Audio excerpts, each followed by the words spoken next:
maikany misy ilay masoandro izay tsy mba mamitaka andrakany azina sy aia hitondra hafanana sy azavana hanoro aizay lalana ombana na iletikaza io inoko fa mbola imposakaray masoandro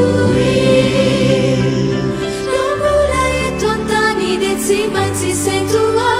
tsaroko anefilay masoandro koa hitondra hafanana sy azavana handoro aizay lalana ombana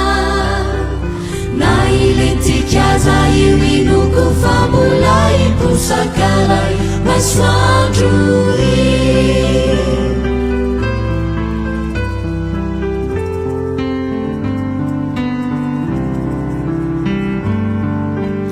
namantsombola ny androandroany fantatro fa indray androany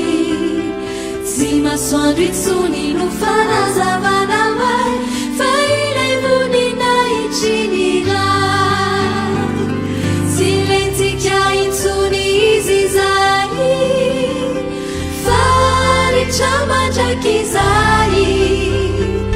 ka ny hafanana sy azavany izay atolony ade fiainana mandraky zay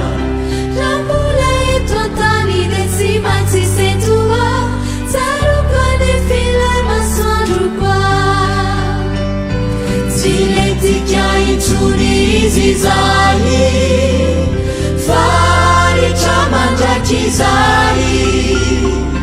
ka ny hafanana sy azavany izay